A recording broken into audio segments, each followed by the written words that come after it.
Hello, everybody, and welcome to another Victory Green Hour as the Philadelphia Eagles defeat the Green Bay Packers 10-7 Monday Night Football to improve to 7-2 and remain in first place in the NFC. I'm your host, LJ Harrell, and as always, I am joined by my co-host, Connor Donald. Connor, what's going on, man? Well, beyond being a little tired, it's a win. We're going to take wins where we've made a business out of winning games in not the prettiest of fashion. And I'm extra happy that we won because I forgot to do our tradition of me saying "Fly Eagles Fly" at the end of the preview episode. So extra happy that didn't throw a wrench in things. But otherwise, a win's a win. If we would have lost, I was blaming you for the loss. The whole sleep thing, we're going to have it again next week. It was a rough day at work today. We have Sunday Night Football this week. We got Monday Night Football in 3 weeks again. So it's going to be a rough couple of weeks. I miss 1 p.m. kickoffs.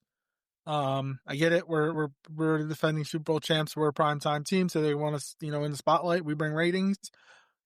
But if I had it my way, the Eagles would play at kick off at 1 o'clock every Sunday. That's what I prefer. But before we jump into the game, as always, follow us on Twitter at Kelly Green Hour. Follow Connor on Twitter at Connor10. Follow me on Twitter at LJHerrell54. And follow the Eagles Pinpool Network on Twitter, YouTube, Facebook, wherever you get podcasts at Eagles Pinpool Network. And if you're joining us live, let us know your thoughts on the game. There's a lot of talk that the game was boring, but then, if you love defensive football, it was a great football game. It was an entertaining football game for, the fans of other teams. They probably didn't think that way, but I was I was locked in all throughout the entire game. Was I pissed off at times? Sure, I was. And I know we're going to definitely talk about that fourth down play in the fourth quarter, which there are reports now that Jalen and AJ may have gone rogue, but for two people that apparently don't like each other, they plan things, But so the Eagles started off the game and had a great drive, 16 plays. It took up over 8.5 minutes, and Jalen fumbled the ball. Only his third turnover on the year. The Eagles' fourth turnover on the year. They're the best team in the NFL when it comes to not turning the football over. And it seems as if Kevin Patullo's opening script and coming out at halftime, a lot of the times they're good. Everything in between, he's not good at making adjustments, and that's something he needs to work on.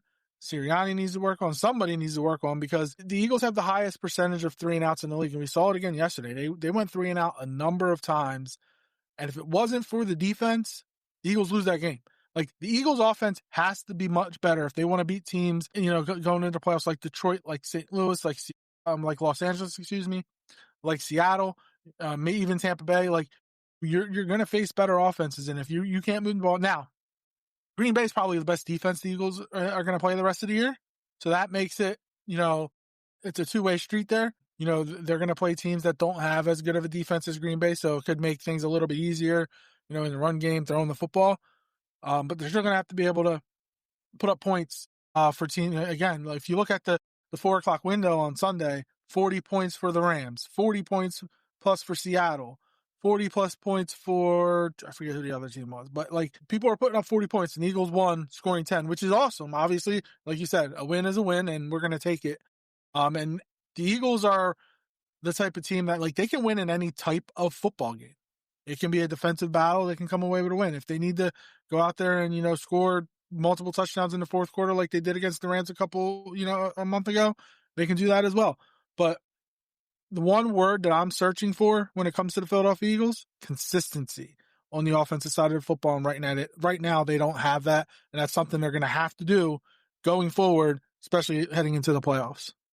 Yeah, I couldn't agree more on the consistency aspect of it. It's 100% accurate. This offense, when called upon to put up, 30 points or whatever to go pound for pound with another offense, they've been capable of doing it.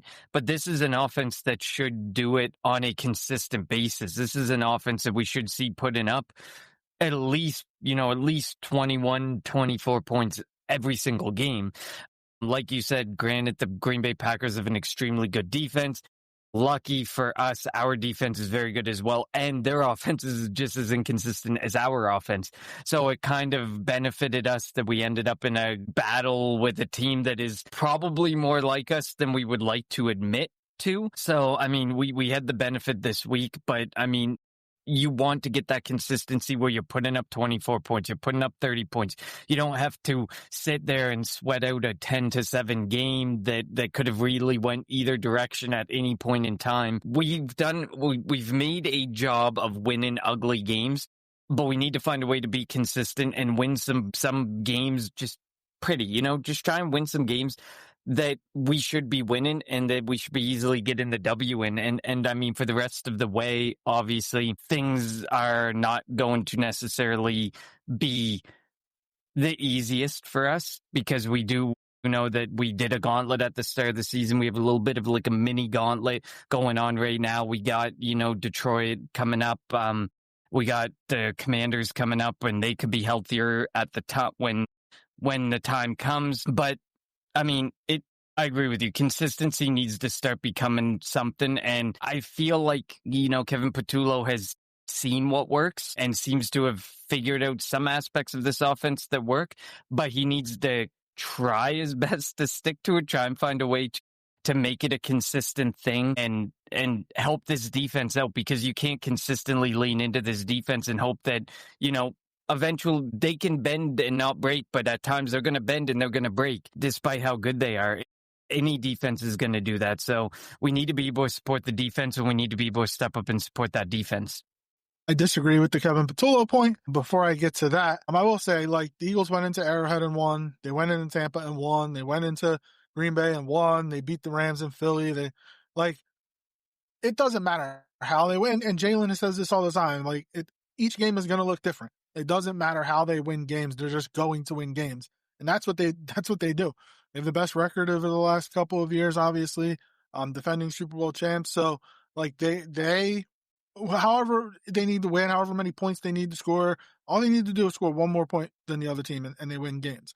And and they're kind of doing that to perfection. Would we like to be, like the Lions and throw up 40 points and have the fancy trick plays? Would we like to see that? Sure. But the Eagles have made it, their thing right now is just let's win. And it doesn't matter how it looks. It can look ugly, but if we come away with the W, that's all that matters. Are there going to be unhappy people on the offensive side of the ball? Maybe, probably. But, your legacy is tied in with winning games, winning championships.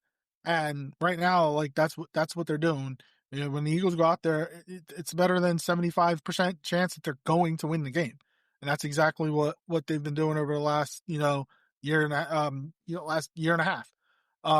In terms of Kevin Patullo, no, I disagree with what he's saying. He doesn't know what works. And if he does know what works, he doesn't call it. He goes away from it and the give up plays on third and long, it's so frustrating because they're still predictable. I called out more than half the plays yesterday, what was going to happen yesterday based on formation. If I can do that sitting on the couch and I'm not getting paid millions of dollars as a defensive coordinator, what do you think these guys that are getting paid millions and millions of dollars are, they're not going to, you don't think they're going to be able to figure out? That's why the offense yesterday only had a total of, give me 1 second. Got it here somewhere. Team stats. The Eagles had 294 yards of total offense. The Eagles are this year only averaging 300 yards of offense. That's for the talent on this offense, that's not good enough. Saquon had 60 yards yesterday, averaged under three yards per carry. That's not good enough. Now, on one of his last carries, he did get tripped by Micah, and if Micah doesn't trip him, maybe he goes for a big gain there, and obviously that one big gain can change what his game looks like. Jalen was off yesterday, and now I don't know if that was because, it was really cold in Green Bay, and the ball's probably rock hard, and that can affect, and maybe it affect Jordan Love too, because Jordan Love didn't look good throwing the football, look good out there. I'm not using it as an excuse, but if you don't typically play in weather like that on a consistent basis, that could affect you, throwing the football and the way you handle it. So maybe that had an effect. But again, as we mentioned before, Green Bay's defense is really good. Yeah, I agree. On that, I specifically that AJ Brown, the fourth down play that we're going to get more into for the decision making aspect, the ball, it was could have been a much better thrown ball. Like he threw it kind of short and to the right when it should have been deeper and to the left on to the outside the numbers portion of the field. And I think that obviously, like when I watch, some people have put up the all 22 film of it, I'm like, that's a play we generally see Jalen Hurts hit. That's like a Jalen Hurts. That's your typical, deep ball dime that Jalen Hurts hits 90% of the time in this in so far from what we've seen in his career. He's such a good deep ball thrower, and that one was just short and kind of inside the numbers. And it's like when I saw it, I'm like, I've seen Jalen make this play so many times before that, and that just goes to show, just like you said, this is the first time they've played in really, really cold, like below. Okay, well, it's below zero by Canadian terms, but it wasn't below zero by American terms. But It like, was this is below like freezing. Freezing is in the word. 20s. Yeah. Okay, that's a better way to put it. Below freezing. So it was below freezing.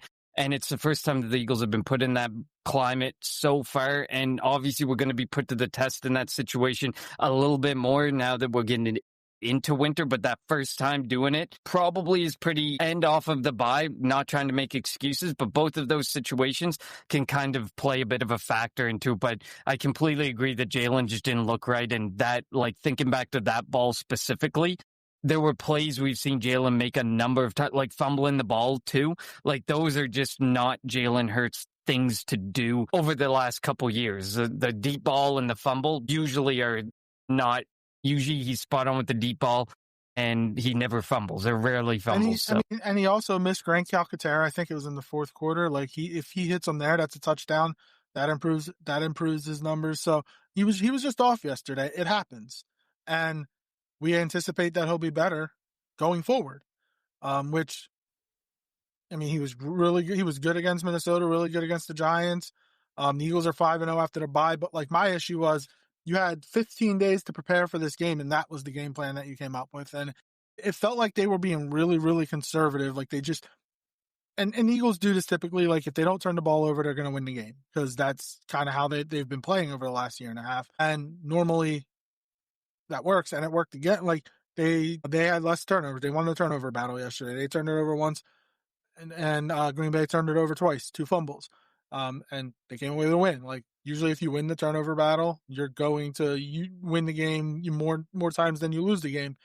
So I get it for that aspect, but like when you have Devontae Smith, AJ Brown, Dallas Goedert, Saquon Barkley, give them an opportunity to like the Eagles were getting behind the sticks early because Green Bay knew what was coming because of the predictability by the formation and just the tendencies that the Eagles have. And like all the goodwill. Now, granted, it was against the Giants. All the goodwill that Kevin Patullo had, calling plays against the Giants, kind of went out the window against the Packers, which is obviously to be expected. The Packers are a much better team than the Giants, but yeah, like I don't understand why Patullo just doesn't get it.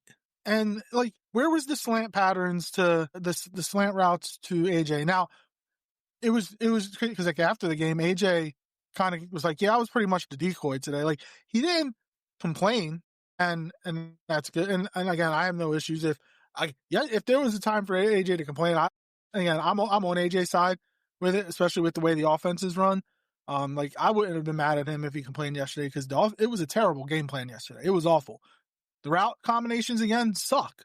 They are terrible for the most part. Like on the touchdown pass to Devontae Smith, the safety came down because AJ was running it underneath, and that left Devontae 1-on-1. I think it was with Valentine, if I'm not mistaken, and he was able to come away with the touchdown. Like so, and then on the play before that on Saquon's which that reminded me of the Jaguars game last year when he did the backward flip. He did the spin move, and if there was another defender there, maybe he would have did a backward jump again. But AJ Brown down the field blocking, like he deserves a lot of credit. And again, somebody asked him about like, he's like, I shouldn't be, rewarded or thanked or congratulated for doing my job.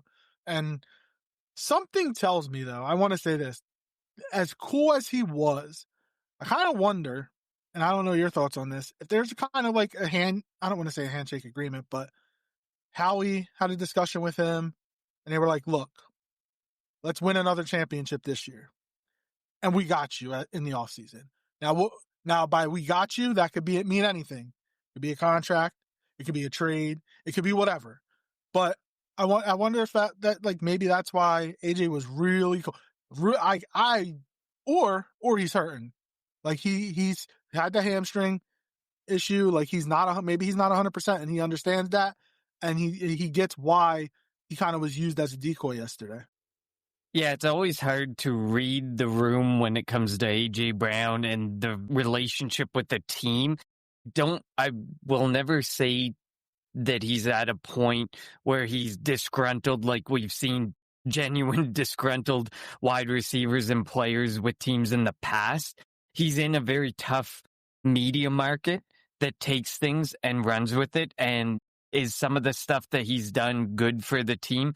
Probably not. Is some of the stuff that he said good for the team? Probably not. But is some of it just the media completely spinning things to just match a narrative that they want to roll with? 100%. Like we talked about Diana Rossini, and that she ran week in and week out with the same anonymous AFC source that says they think AJ Brown's going to be traded. They think AJ Brown's upset. They think AJ Brown doesn't like Philly anymore. Blah, blah, blah. Just went with the same story. Like you find like the media in Philly and the people who want clicks are going to go after Philadelphia because they know that Philly fans are very passionate. They like to they go right after someone when they think something doesn't feel right or something's not true. So, I mean, it's really hard to read the room. And I mean, would I be surprised if at this point AJ Brown is not 100%? Definitely not, because he was dealing with something earlier in the season. Then he was dealing with something heading into the bye, didn't play, came out of the bye despite having, what you said, 15 days. So despite having 15 days to heal, that doesn't always, like soft tissue issues, which AJ Brown's been notorious for having. It's been an issue in the past for him, and it's hampered him for weeks on end in the past. So I mean, I wouldn't be surprised if he's not 100%. And your first game back and you're playing in, freezing weather, like that must be really challenging to come back from soft tissue issues and be right into that type of temperature and that type of climate. So I'm going to go more on the belief that because he just got a fresh contract, like there's one of the biggest reasons we can't trade him, or it doesn't really make a ton of sense to trade him, is that he's got a boatload of dead money right now and even through next year. Really, the next year is when it makes more sense to to consider it. But I mean, ultimately, I feel like it's more he just wasn't 100%, not the handshake thing. Not saying that obviously anything can happen behind closed doors and anything can happen with Howie Roseman, but it just feels more like this was not like it. Say he was going and he was playing in Philadelphia and the temperature was far more respectable, above freezing at a more amicable type of environment to play in, he may have looked much different. And I wouldn't be surprised if he would have looked a lot different. But I will never rule anything out with AJ Brown and what they might be trying to do to just appease him and get through this season, try and get another championship, try and get back there and just see what they can do and make some good things happen in Philadelphia. You can tell, like, not to throw dynasty around, but you can tell that this team is built for the long haul. Obviously, they're going to have to shift a lot of their money to the defensive side of the ball now, and then they'll have to put significant draft capital and investment into the offensive side of the ball. The script is going to flip, but this team is set up very well for now and for the future. So maybe there's something going on there with AJ Brown to move on, but I do more believe that it's that he wasn't 100% and the weather did not help. I will say I want AJ Brown to stay. He's one of 100%. the best receivers in franchise history, if not the best receiver in franchise history.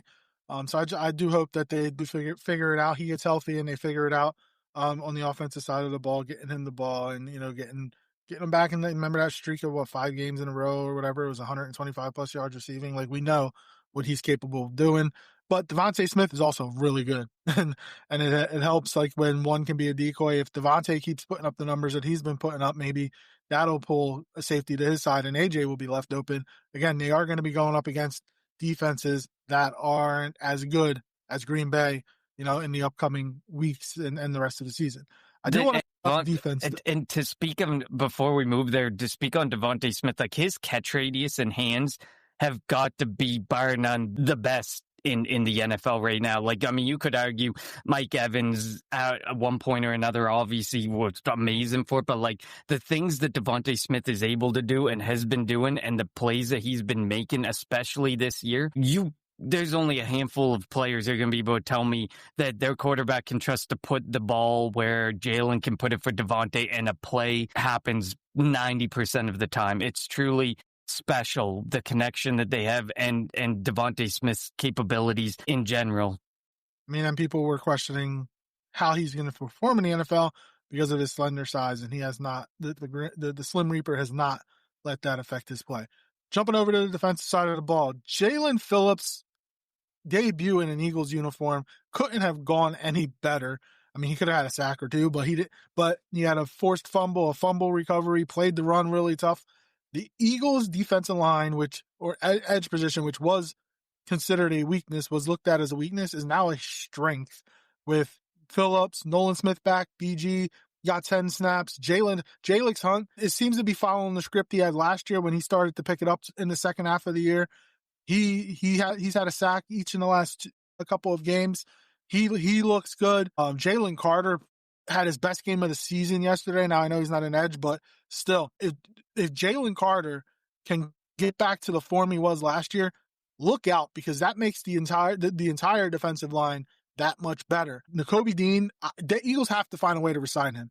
Like, he is the heart and soul of this defense, and he is so good. Does he always get the tackle like in the backfield when he reads a play perfectly? No, but like the Eagles' run defense has been 100 times better since he's come back. They were giving up well over 100 yards rushing while he was out. When he came back, they're not giving up a lot of yards. Now, Josh Jacobs is really good. He had 70, 80 yards yesterday, and the Packers as a team had 104 yards rushing. Looking at the stats real quick, I apologize. Jacobs had 74 and Jordan Love had 28. But he has been such a bright spot, and everybody thought like, oh, when he comes back, is he going to be able to get on the field? Jahad Campbell's been doing so good. He's getting the 2/3 of the snaps, 3/4 of the snaps at backer next to Zach Bond. I don't know how the Eagles are going to let him walk after the year. He might be able to get a big contract elsewhere, and if he does, and the Eagles can't afford to match him, good luck. Good for Nakobe. Good luck to him. But I need him back in an Eagles uniform, some way, somehow. Yeah, I start to think of, and obviously I think Nakobe Dean is far better than this linebacker that I'm about to say, but it brings me back to the TJ Edwards situation, and they really wanted TJ Edwards back. And he ultimately went to Chicago, didn't get this huge contract, but Nakobe Dean, I think, is far better than TJ Edwards. He can do a lot more than TJ Edwards can. TJ Edwards obviously was a tackling machine. He was an absolute monster in that category and could throw up 130, 140 tackles in a season. But what I agree with you, like you spoke about it on the preview episode, and I was like, I can see it, but I can see him being a guy that they let walk, especially because of the draft investment that they put in Jahad Campbell. But he just does so many things. Him and Zach Bond together just do so well. That has to be one of the best linebacker duos in the league. The way that they play off of each other and their capabilities together on the field is so impressive. And like you said, no linebacker is ever going to have a 0% missed tackle rate. That's just impossible. So, like, the run defense has improved significantly. He's making some big plays that it would be so hard to go up against, Bond and Dean and Cooper DeJean and even, we don't love Reed Blankenship on this show, but Reed Blankenship had a pretty good game yesterday. He's obviously going to have his games here and there.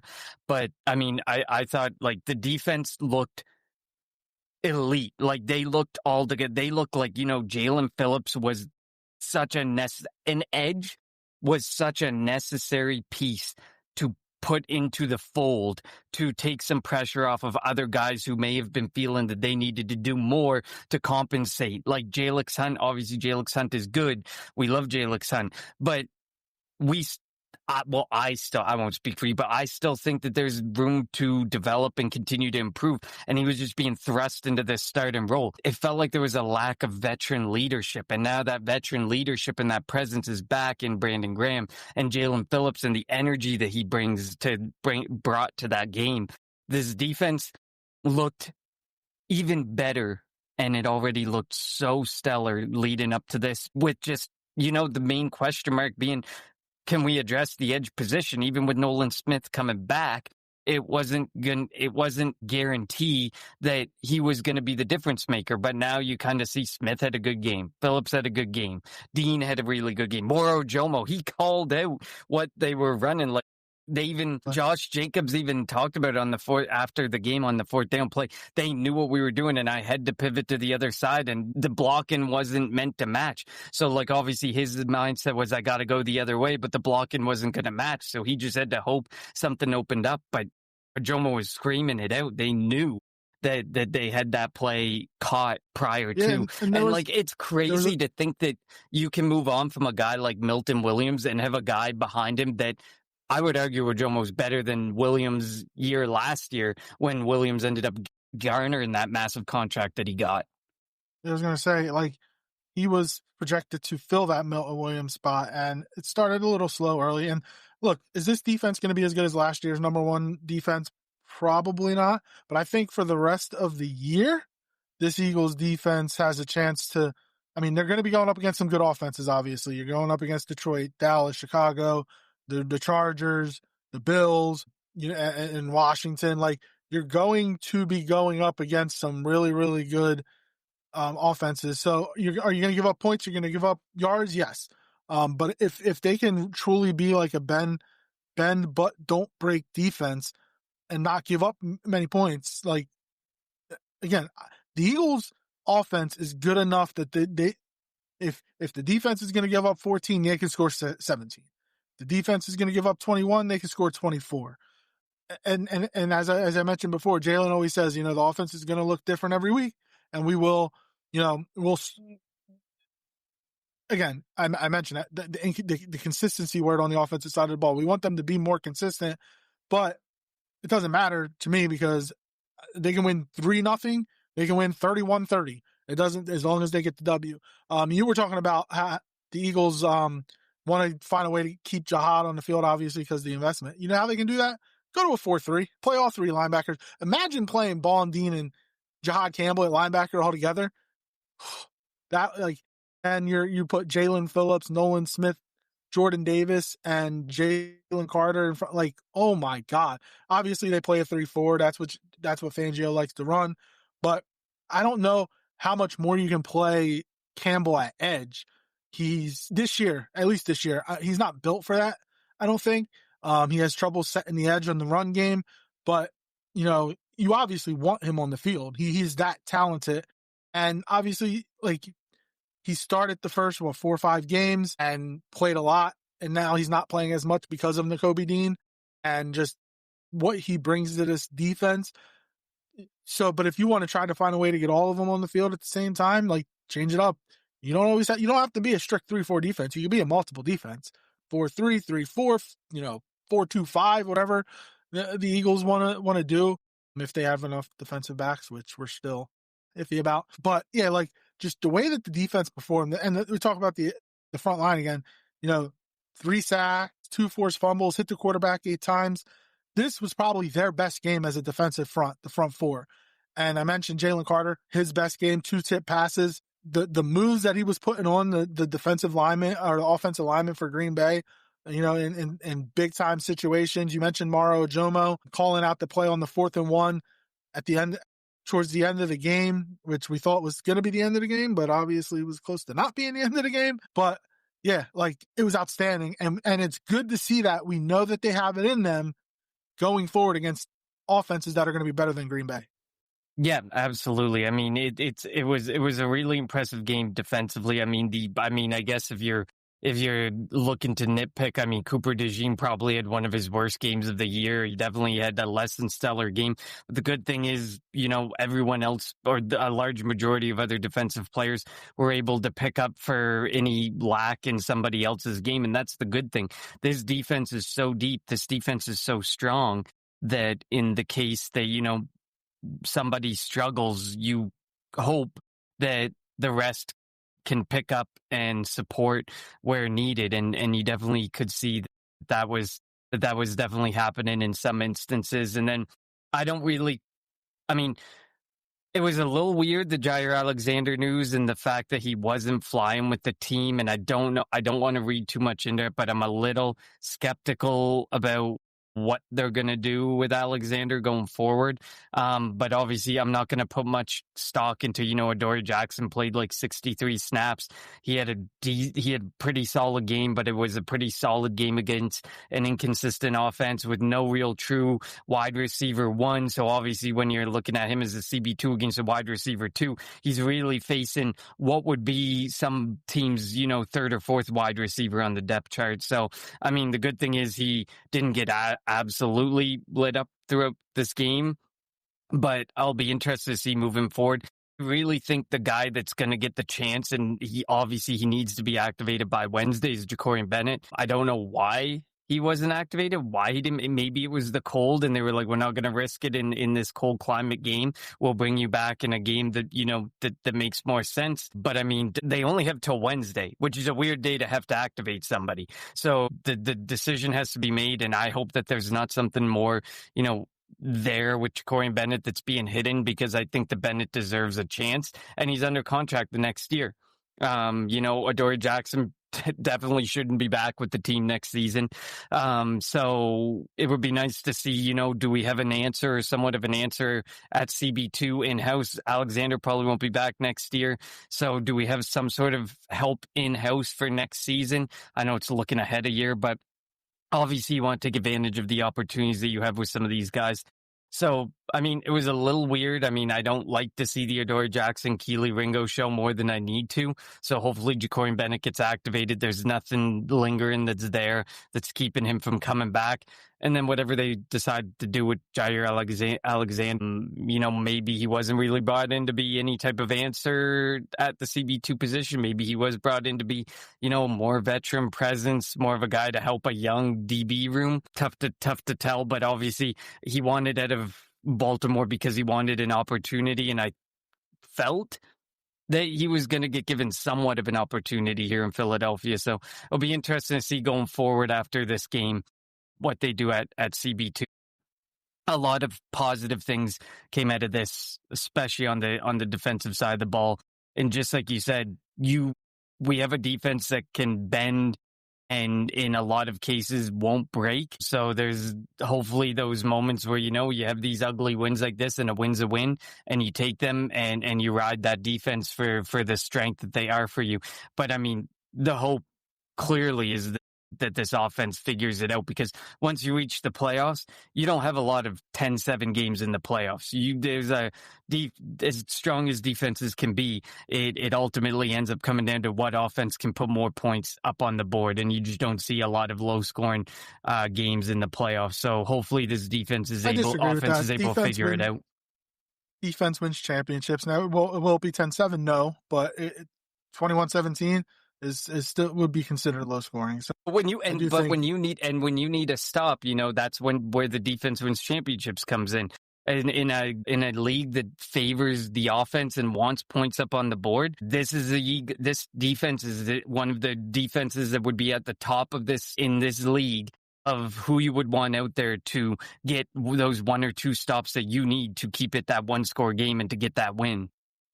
This going back to the cornerback talk, I am disappointed that Jair didn't play, because I thought he could have I mentioned it on Friday. I thought he was going to start before the news came out that he wasn't traveling. I think Bennett not being activated last week was probably more to do with the roster thing, just because when he gets activated, they're going to have to cut somebody. And I don't know if they know who they want to cut yet. Probably going to be, could be Matt Pryor. It could be one of the offensive linemen. I don't think they would cut Adoree Jackson. Yeah, he didn't look that bad, obviously, against Green Bay, but like you mentioned, I mean, Christian Watson was their top receiver. There was no Matthew Golden. There was no Tucker Kraft. Like they didn't have, and Romeo Dobbs ended up getting hurt. They had to put Mo Belton out there as a cornerback.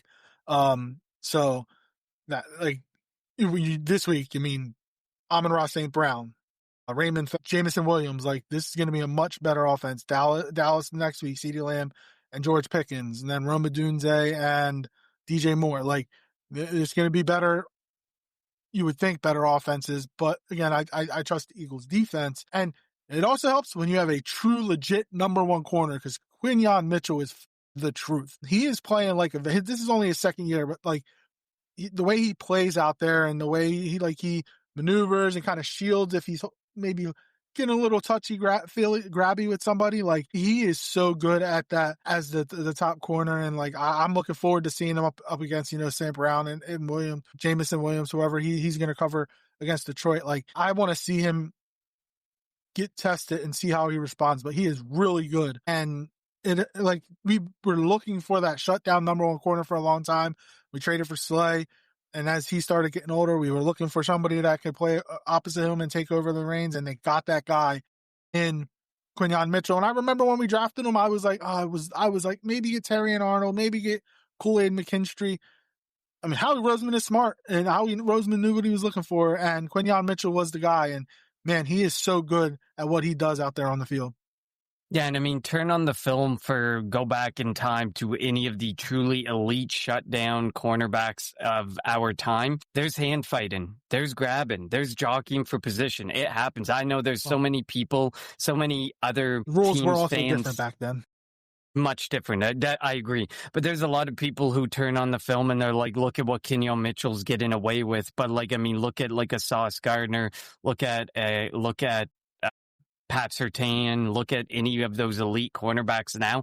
They're going to do the same thing. And are they going to get away with things sometimes? Absolutely. But everyone gets away with some things in this league, and everyone gets opportunities to capitalize on penalties and getting away with things. So, I mean, I agree with you. Like the search, like Slay was a good stopgap. He had some great seasons. He had some ups and downs, but so far, Quinyon Mitchell has been so good, so consistent. And then to land Cooper DeJean, I know that obviously Cooper DeJean didn't have the best of games this past week, but Cooper DeJean's is such a stalwart in the middle of that defense now. And like, you can't even really debate moving him to the outside because he's so important to the interior of this defense and what he can do in the slot. So, I mean, it is great that in the same draft class, Howie was able to address the future of this DB room. I mean, someday we're going to have to cross the bridge of how do you afford to keep both of them on contract with the Eagles. But I mean, you cross that bridge when you get there. For now, we have a couple more seasons where we get to enjoy some truly elite, dominant defensive back play from those two guys in Philadelphia. And there's not many duos out there that are as good. No, and Howie did give them flexibility with the Michael Carter trade because he can play slot. He can also play safety. Now he didn't get out on the field on the defense this past week, but who knows going forward if he would. Now, like Makuba, again, he wasn't a disaster. He didn't give up a big play, but again, the passing game for Green Bay was off. So we'll see what happens when you're going up against better defenses, but or better offenses, excuse me. But all around, the Eagles' defense looked really, really good out there. So, yeah. And then I guess the next call out I would want to make is for Xavier Gipson. Like, why it continued to take so long to get him out. I didn't think he'd ever return punts because he's had a muff punt issue in the past. So far, obviously, we haven't seen it. It's the early going, but like he's truly changed up the kick return game and the punt return game for the Eagles.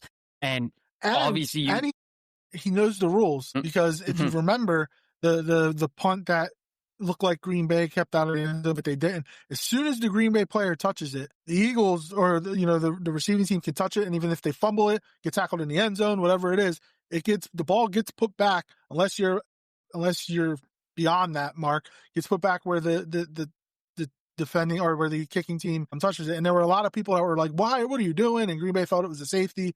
This and that. Like he knows the rules. So you're right. Like special teams has been a lot better since they figured out the kickoff return situation, since they figured out the punt return situation and not have to go to Cooper DeJean.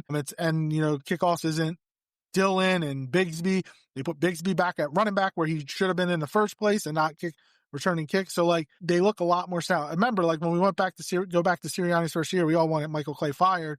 Then they looked really good. And then it kind of was like they started off good, kind of he's back to like being a top tier special teams coach. So just kind of figuring out all the pieces and who you have. And now that everything is starting to settle down as we're getting towards the, back end of this season, they look a lot better now. They're still, like you mentioned on Friday, 31st in field position or whatever it is, but it was a lot worse. Like they were starting inside the 20. Now they're at least getting up to, 30, 35, 40 yard line every once in a while. Yeah, I mean, you can see how much value teams are starting to put into kick returners because now kick returns back. It's part of the game, and it's so good to have it back. But now you have to find one guy who's obviously likely not going to be a key starter on your team who has to take on that role. And before this, obviously, you mentioned the kick return issues and the revolving door that we had there. But at punt return, we had Jahan Dotson, and all Jahan Dotson did would be fair catch. And while he was making the fair catches, we weren't getting any yardage out of it. Now we have Xavier Gibson, who knows the game, knows the rules, can actually run with significant speed and make something happen on punt returns and kick returns. And that's special and that's important. I don't know why it took so long to get him into I think it was 2 weeks where he was scratched, a healthy scratch, and didn't get the opportunity to play.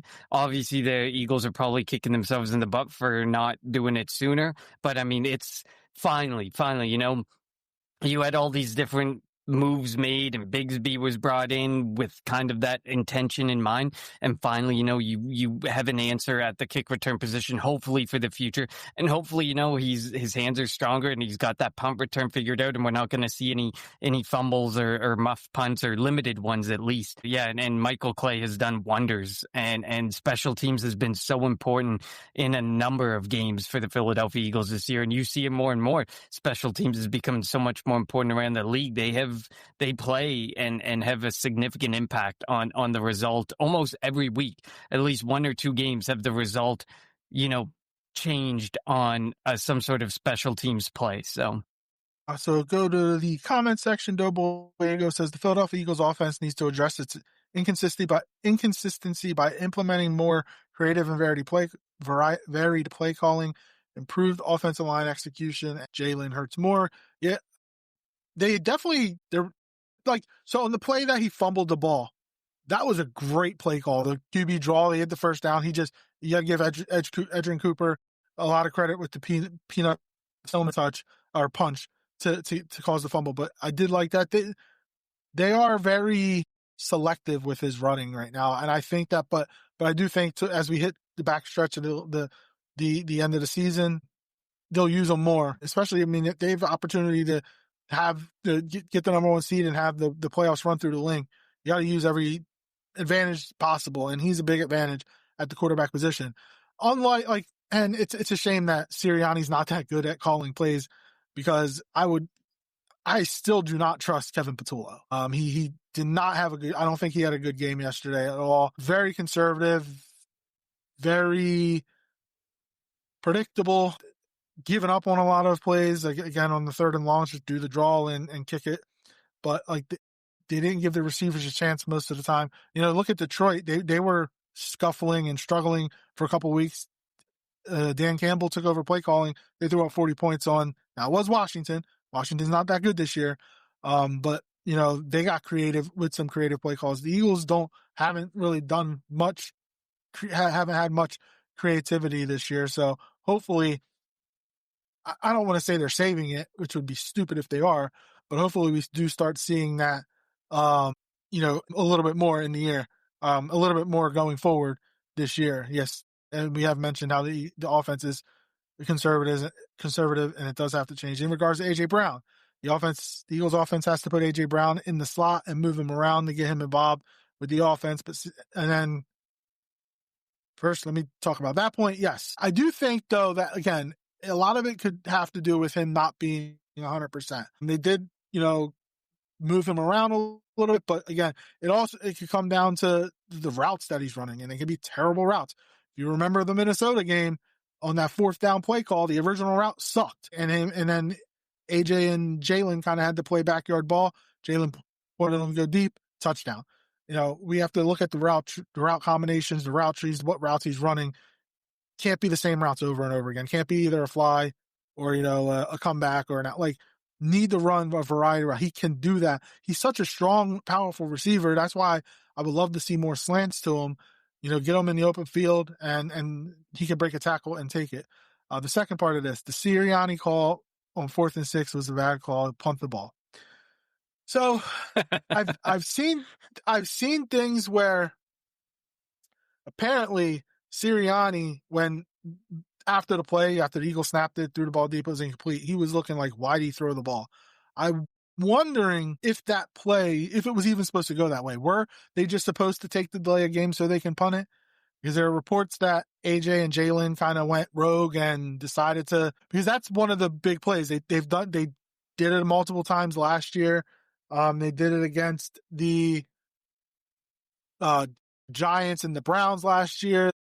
They did it against the Vikings earlier this year. Like, that is one of their go-to plays. Do you think they went rogue? What are your thoughts on that, Connor? Because it was very frustrating with the way that play. I was so mad that they actually snapped the ball. Before we do that, breaking news. Jair Alexander has informed the Eagles he is stepping away from the team to focus on getting right physically and mentally. So I guess that kind of helps, understand why he didn't travel. It sucks that, the trade and the, you had to make the trade and whatnot. But of course, we think about the Marshawn Kneeland situation in the Dallas Cowboys and, what just went down with him. And, you have to be right mentally and you want to be there for your teammates, but you also have to be there for yourself. You don't want more situations to come up like we've seen with guys like Kneeland and some other players in this league. So no matter what, the investment in Alexander, none of that really matters. It's just he's struggled a lot since that off-season knee surgery, and it appears to be affecting him beyond just physically, but also from a mental standpoint. And he needs to get right. And it makes a lot more sense. Apparently, Jay Glazer noted he's contemplating retirement. Wouldn't be surprised if he does retire and make that decision. That would be the second veteran brought in this year that came to the Eagles and had a change of heart. Obviously, Zadarius Smith, probably very much different than what Jair Alexander is going through and why he's coming to that decision. I don't know, LJ, if you want to add a little bit more before we go back to talking about the decision making by Sirianni. I mean, I know injuries that definitely can take a mental toll on you, and like he was one of the better cornerbacks before he had that injury in Green Bay. And it's a shame. Again, I'm a big fan. I wanted the Eagles to sign him when he got released in June. I mean, I was excited when he got the trade here last week, and I just hope that he does get himself right. Obviously the well-being of the athlete, the well-being of the person is what is more important than what he can do on the field. Maybe if he does get it, maybe in a month, maybe he takes the month, he gets his head clear, he starts feeling healthy, he comes back. Like, he's still on the Eagles roster, or like he's still under Eagles control. So who knows? But I do hope that he takes care of himself. And it really does suck because he was a good player. He's only 28 too. Like, we see these athletes retiring so early or potentially retiring so early, but I'm hoping that it wasn't because the Eagles didn't have him travel. Maybe this is why he did, like you mentioned, this is why he didn't travel to Green Bay. Like, he had this discussion with the team. It's more important than, the Eagles trading a draft pick away for nothing. Granted, they did get a draft pick in return, so whatever. But still, yeah. I hope the best for him, because again, I'm a huge fan of Jair Alexander. Now back to the play at hand. I mean, tough to say if they did go rogue. Like I said, that was one of the plays where, I kind of mentioned at the beginning of the show where Jalen Hurts did look off. He didn't look like he was himself fully. And maybe that was, like you said, maybe that was weather related. Maybe he was coming off the bye and just having to get his wheels turning again. Like 9 times out of 10, they hit that play, they make that play, throwing outside the numbers, putting the ball where only Devontae Smith or AJ Brown is able to catch that ball and to make that play. But unfortunately, it didn't happen. I mean, even if they went rogue, if Nick Sirianni calls the play, you know, like a punt, like it probably should have been, you don't have to worry about pulling them offside or trying to get yourself in a situation where you can use a tush push, get that first down, and really end the game. You don't. If they went rogue, Nick Sirianni is equally responsible for putting them in the position to be able to go rogue when he should have probably just put the punter out there, the punt team out there, and punted that ball away and buried him. It was way too close for comfort, and we're lucky that the Green Bay Packers offense was just as off as the Philadelphia Eagles offense was and wasn't able to get their kicker in any better spot than, that 64-yard field goal, which he absolutely shanked. It wasn't even going to be good from 40. But I will, but obviously, you don't put yourself in that situation to have things go rogue. but I will say this: if they hit it, everybody's celebrating. So like, Of course, it of is course. it's a two-way street. They should have just put the punt team out there, even if it's a touchback, instead of having the ball at the 35, 36 yard line. They had the ball at the 20. If man is able to execute a punt that gets them inside the 10, like that's 20. There's 25, 27 seconds left, whatever, and they have to go 50. They have to go 60 yards instead of 30 yards. So yeah, I mean, and it's crazy too because like the practice kick, which shouldn't have been allowed, while it was short, it was online. Yeah, that other one was the second one. And when the Eagles called the timeout and then Green Bay brought the offense out, I knew what they were going to do, and I saw the Eagles DBs playing back. I'm like, what are you doing? They're just trying to get a couple yards closer. I'm glad that they weren't able to complete that pass. It'd have been funny if the Eagles were able to pick it and take it to the house. That would have been enjoyable. But yeah, it was such a terrible kick. The Eagles got fortunate there. They got really fortunate. We think about this game so differently if, maybe they're able to make that turn into a touchdown, or maybe they make it into a makeable field goal and then it's a tie game, and then who knows, we might be talking about a loss today. Like that's how different like this outcome could be just based solely off of that. And the difference, like you said, at a minimum would have been 15 yards difference, and you put your offense in a position to go rogue, take that shot. I mean, to me, it was just a clear punt. Try and get that coffin corner punt. Worst case, like you said, they come out to the 20, and that's 15 more yards that they have to get in a game where yardage was an absolute offensive. Yeah. So before I finish off, I will say that the Eagles' offensive line played a lot better. They didn't give up many sacks. Parsons and Gary, like it's a really good defensive front over there in Green Bay. Parsons did get after Jalen a couple of times, but Jalen was able to use his, ability to run and get away. And I think he even hit Devontae on a pass when he was being chased, which was pretty good. Mailata definitely needs to play better. He did not have a good game, I don't think. And like there was one play where he was trying to pull and he stumbled in front of Saquon on a run play, and he pretty much tackled Saquon in one of his lost runs. The Warrior Award goes to Lane Johnson. I don't know how the hell he came back into that game. I thought he was done for a couple of weeks. And the last drive when the Eagles wanted, or he wanted to come out there and, be out there with the guys, he came out, and I was shocked that he came back onto the field. Lane Johnson, man, he deserves all the kudos. He's going to be in the Hall of Fame one day. And he's we know what this offense looks like when he's not on the field. And when he doesn't start games or doesn't play in a game, we know what the record is. But I can't believe he came back. It looked like he did something to his knee and they called it an ankle. I was shocked. But when he came back into the game, I was even more shocked. When he came out at halftime and he had his helmet on, he was stretching. He was trying to get back into the game, and they finally let him. But kudos to Lane Johnson. It was awesome to see him back out on the field. Agreed. The offensive line looked better, but I agree. Jordan Mailata, it looks like just a shell of himself from prior seasons. I don't know what's going on. He took a couple bad penalties as well, and then like the Saquon Barkley play. And while obviously he didn't technically, give up a ton of pressures, it is some of the play from Jordan Mailata has been costly for this offense. And hopefully he gets it together. But I agree. I think Lane Johnson earns the Warrior Award almost every year. He troops it out. He's one of those guys that, if it's a question mark, can he play? Should he play? He's always up there saying, I want to be out there with my guys. I'm going out there. I know that this team is better with me out there than me not out there. And my guys need me. And it's so much respect to him in how he handles himself, especially in situations where he's banged up or injured. I mean, we have a good swing tackle. Fred Johnson can handle his own, but obviously you don't want to He go did a and have really Fred good job in Johnson. there. Yep, you don't want to Yeah, have Fred Fred Johnson did a Johnson out really there good if you job don't in need there. him, but puts up an admirable effort whenever he's out there. Letting him go was a crazy decision in the offseason as it was.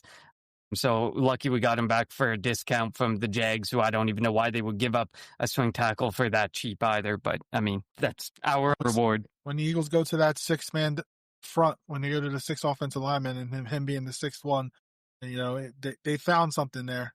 We'll see if they can open up plays off of that. And I'm not saying throw the ball to Fred Johnson or Lane Johnson or whoever it is, but let's see if they can get the passing game going. And one last point, I'm still frustrated that Howie didn't address tight end 2 at the trade deadline, because that Grant Calcaterra whoever we have after Dallas Goedert cannot block. They're absolutely useless in that category. And I get you want a receiving tight end, but then you have to carry 3 tight ends on roster and one of them be a blocking specialist, because it's just so frustrating to watch Calcaterra go out there and try to block. And nothing has changed from last year and how he looked last year. In fact, obviously because the offensive line has struggled at times this season or not looked as good as they usually do, Grant Calcaterra looks even worse when he's out there having to block because he has to step up more for them. I mean, I wish we addressed it. Just Fred Johnson is your blocking tight end.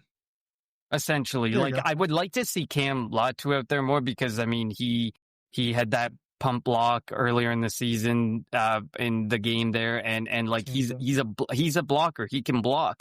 What's wrong with having him out there in situations where you're likely going to block? He probably has just as good of a chance of catching a ball as Calcaterra or being targeted as like Grant Calcaterra. So I don't see why they haven't given him more of an opportunity. Jalen does have a relationship with Calcaterra. They did go to Oklahoma together, so he's more likely to throw it to him. But we will be back later this week to get you set for the game everybody wanted to see last year. The Detroit Lions coming to Philadelphia to face the Philadelphia Eagles. Detroit is in first in their division. Eagles are first in the NFC. It's the Eagles, the Seahawks, and then the Lions. And then who's in the lead in the other division that I can't think? Oh, Tampa. And then Tampa. And again, the Eagles are checking off boxes. They beat in the Rams. They beat in Tampa. They beat Green Bay.